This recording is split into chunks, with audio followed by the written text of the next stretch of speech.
আসসালামু আলাইকুম রহমতুল্লাহ। প্রিয় সুদী, কাছে ও দূরে, দেশ ও প্রবাসে যে যেখান থেকে দেখছেন, আপনাদের সকলকে আজকের বিশেষ পর্বে স্বাগতম। আজকে আমি আমার পর্বটি সাজিয়েছি একটি বিষয়কে কেন্দ্র করেই কথা বলবো। বিষয়টি হচ্ছে ৭১-এ যে মহামানব শেখ মুজিব, অর্থাৎ যাকে আমরা দীর্ঘদিন যাবৎ পূজনীয় মনে করেছি এবং এককভাবে সব অবদান এই শেখ মুজিবের, এই যে একটা ন্যারেটিভ দাঁড় করানো একটা বয়ান, এই বয়ানটা আমরা ভেঙে চুরমার করে দেব। কেন? কারণ সত্যরা যখন বিকশিত হবে তখন শেখ মুজিবের যেই গুণকীর্তন বা যেই ন্যারেটিভ, সেটা টিকবে না। আমরা যদি আমাদের কথার পক্ষে কোরআনের একটি দলিল দিতে চাই, আউযু বিল্লাহি মিনাশ শাইতানির রাজিম, বিসমিল্লাহির রহমানির রহিম, জা আল হক ওয়া যাহাকাল বাতিল ইন্নাল বাতিলা কানা যাহুকা। আল্লাহ পাক রব্বুল আলামিন কোরআনে বলেন, যখন সত্য এসে যায় তখন মিথ্যা বিতাড়িত হয়ে যায়, আর মিথ্যা বিতরিত হওয়া এটা অবশ্যম্ভাবী। তো আমরা মূলত এই আওয়ামী ন্যারেটিভ বা শেখ মুজিবের যে পূজনীয় একটি ন্যারেটিভ দাঁড় করানো হয়েছে, এই ন্যারেটিভ ভেঙে চুরমার করে দিব। সেটা আমরা যুদ্ধ করে নয়, সেটা আমরা আক্রমণ করে নয় কাউকে, বা কারোর সাথে মারামারি করে নয়, বরং আমাদের মূল কাজ হবে আমরা সত্যকে সামনে নিয়ে আসব, অটোমেটিকলি মিথ্যা বিতাড়িত হয়ে যাবে।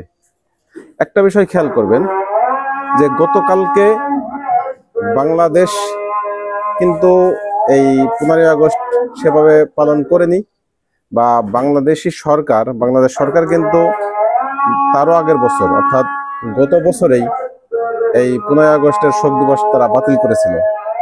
এরপরেও শুধু গতকালকে আমরা দেখলাম বেশ কিছু মিডিয়া কর্মী যারা মূলত এই বয়ানটাকে আবারও সামনে আনার চেষ্টা করতেছেন, এবং তারা সশ্রদ্ধ বা বিনম্র শ্রদ্ধা এই বিষয়টা নিয়ে তারা হাজির হয়েছেন।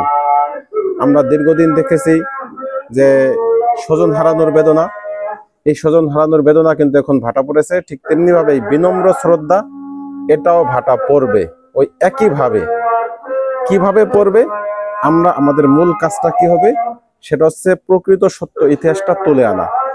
একটা বিষয় খেয়াল করবেন যে যারাই আওয়ামী বয়ান বা ভারতীয় বয়ানটা প্রচার করছেন, শেখ মুজিবকে আমাদের সামনে পূজনীয় বানিয়েছেন, এখন কিছু মানুষ বুঝে বা না বুঝে তারা এই বিষয়টা তাদের ভিতরে গেঁথে গিয়েছে। আসলে ভুলটা তাদের নয় বা দোষটা তাদের নয়, দোষটা হচ্ছে সত্যটা আমরা সামনে আনতে পারিনি, অর্থাৎ শিক্ষিত সমাজ তাদের। তো সেটা কি? সেটা হচ্ছে শেখ মুজিবের দীর্ঘ একটা ইতিহাস। বিশেষত আমরা যদি বলি যে ৭১ থেকে ৭৫, এটা একটা বড় একটা ইতিহাস। কিন্তু আমরা শেখ মুজিবের যে আলোচনা দেখি, যত বিষয় দেখি, শুধুমাত্র ৭৫ দেখি আর ৭১, অর্থাৎ ৭১-এর টোটালি ক্রেডিট শেখ মুজিবের। সেখানে স্বাধীনতার ঘোষণা এবং সব কিছু এককভাবে শেখ মুজিবের। শেখ মুজিব ছাড়া স্বাধীনতা কল্পনাও করা যায় না। ঠিক একইভাবে ৭৫ আমাদের সামনে নিয়ে এসে স্বজন হারানোর বেদনার মাধ্যমে বাকি আর কোনো ইতিহাস নেই। এই দুটো ইতিহাস সামনে এনে আমাদেরকে মূলত ইমোশনাল ব্ল্যাকমেইল করে আমাদের বাংলাদেশের জনগণকে ধোঁকা দেওয়া হয়েছে যুগের পর যুগ ধরে। এটা মূলত ভারতীয় একটি বয়ান, ভারতীয় আধিপত্যবাদী তারা এই কাজটা করে গেছে এবং মুজিবকে আমাদের সামনে পূজনীয় বানিয়েছেন।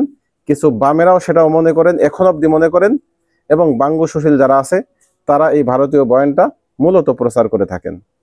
আমি রেফারেন্স হিসেবে আজকে অল্প কিছু বলবো, কিন্তু আমার মূল বক্তব্য হচ্ছে যে আমরা শেখ মুজিবের শুধু ৭১ আর ৭৫ এইটুকু নয়, বরং ৭১ থেকে ৭৫ পুরা ইতিহাসটা পর্যায়ক্রমে আলোচনা করব। তাহলেই শেখ মুজিবের যেই পূজনীয় ন্যারেটিভ দাঁড় করানো হয়েছে সেটা ভেঙে চুরমার হয়ে যাবে। কারণ তিনি ৭১-এ কিভাবে স্বাধীনতার ঘোষণা দিতে রাজি হলেন না, তিনি স্বাধীনতাকে বড় এক প্রকার অস্বীকার করলেন ঘোষণা দিতে। এরপরে পাকিস্তানি বাহিনীদের কাছে নিজে স্বেচ্ছায় ধরা দিলেন। এই ঘটনাটা আমি আমার ফেসবুক ওয়ালে শেয়ার দিয়েছি। মূলত অধ্যাপক সলিমুল্লাহ খান এই বিষয়ে কথা বলেছেন যে শেখ মুজিব কোনো ক্রমেই স্বাধীনতার ঘোষণা তো দেনইনি, বরং এটার বিরোধিতা করেছেন। শেষ পর্যন্ত তিনি পাকিস্তান বাহিনীর কাছে ধরা খেয়েছেন। চাইলে আমার ফেসবুক ওয়ালে গিয়ে আপনারা দেখতে পারবেন।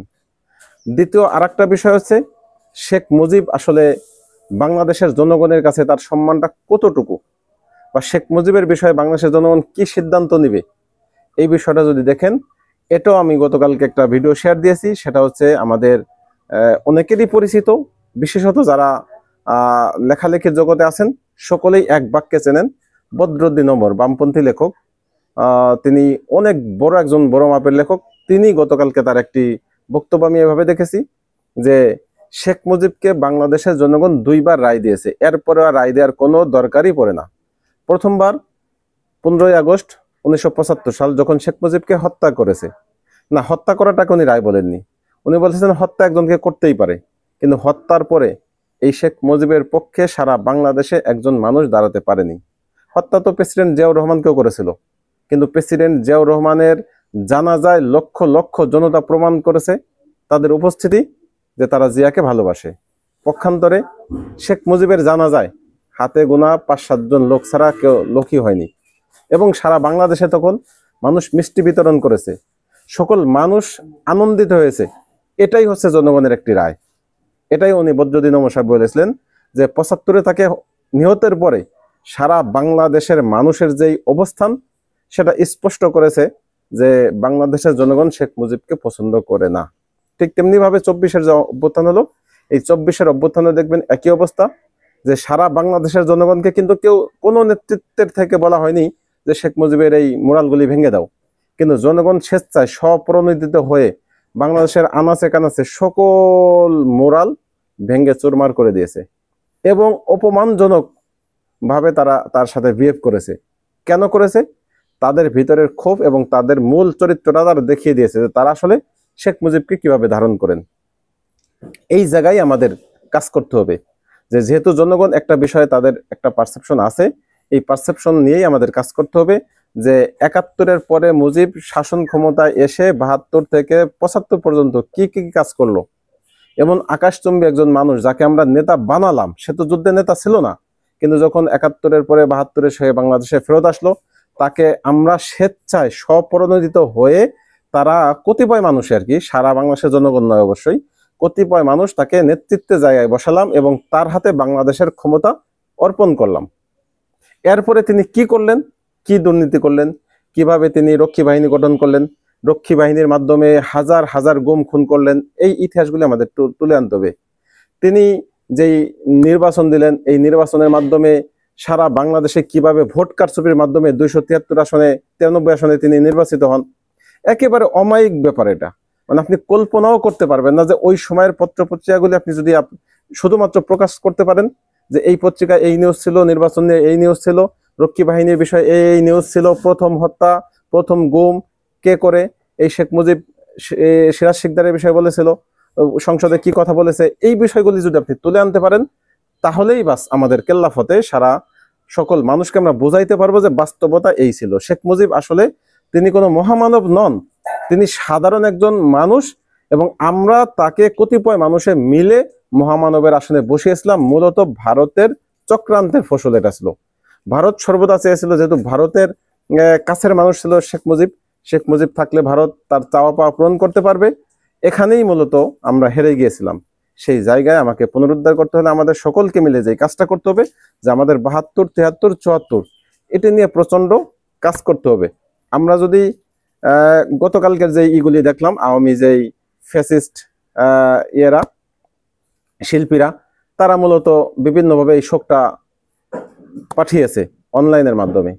আপনি একটু চিন্তা করেন, আজ থেকে 20 বছর পর, 25 বছর পর, 30 বছর পরে যদি আমরা এভাবেই চলতে থাকি, আমরা জনগণকে বোঝাইতে ব্যর্থ হই, শেখ মুজিবের প্রকৃত ইতিহাসটা আমরা তুলে আনতে ব্যর্থ হই, তাহলে মনে করেন সব শেষ। এই ন্যারেটিভটা আস্তে আস্তে বা হতে হতে একটা সময় এসে এটা আমাদের দেখতে হবে যে এই 5ই আগস্টেও তারা শোক বার্তা নিয়ে আসবে শেখ হাসিনার জন্য আর কি, মায়া কান্না করবে, স্বজন হারানোর বেদনা যেভাবে দেখেছি এভাবে দেখবে। তখন বিনম্র শ্রদ্ধা শেখ হাসিনার জন্য, তিনি গদি ছেড়ে ভারতে পালাইতে বাধ্য হয়েছেন কতিপয় জঙ্গির কারণে। এই বিষয়গুলি আমাদের সামনে আসতে যদি আমরা মনে করি যে এগুলি আমরা দেখবো না বা আমরা দেখতে চাই না, তাহলে অবশ্যই আমাদেরকে ভারতের বিরুদ্ধে, ভারতের আধিপত্যের বিরুদ্ধে, আওয়ামী বয়ানের বিরুদ্ধে আমাদের কাজ করতে হবে। এবং সেজন্যই মূলত আমি আজকের যে আলোচনা, আজকে আমি বিস্তারিত আলোচনা করব না, শুধুমাত্র আপনাদেরকে আহ্বান করব, আমার এই ভিডিওটি যে যেখান থেকে শুনবেন বা শুনছেন আপনাদেরকে আহ্বান করবো যে আপনারা এটা বেশি করে শেয়ার করে দিবেন এবং প্রত্যেকের জায়গা থেকে কাজ করবেন যে কিভাবে আমরা এই 72 থেকে 75-এর বাকি ইতিহাসগুলি আমরা তুলে আনতে পারি। যেমন এর ভিতরে অনেক কিছুই আছে। 74-এর দুর্ভিক্ষ বাংলাদেশের ইতিহাসে স্মরণকালের সেরা দুর্ভিক্ষ ছিল, যেই দুর্ভিক্ষে হাজার হাজার মানুষ মারা গিয়েছে। যেই দুর্ভিক্ষের কারণে আমাদের ওই সময়ের কবি রফিক আজাদ তিনি কবিতা লিখতে বাধ্য হয়েছেন শেখ মুজিবকে লক্ষ্য করে, ভাত দে হারামজাদা, না হলে মানচিত্র চিবিয়ে খাবো।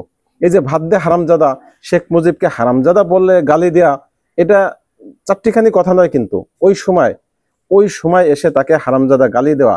এবং এরই পরে আমরা দেখলাম 74-এ তিনি বাকশাল কায়েম করলেন, সকল দল রাজনৈতিক দল নিষিদ্ধ করে দিলেন, মানুষের বাক স্বাধীনতা হরণ করলেন, সকল পত্র পত্রিকা নিষিদ্ধ করে তিনি শুধুমাত্র 4টি তার পছন্দ মতো পত্রিকা রাখলেন।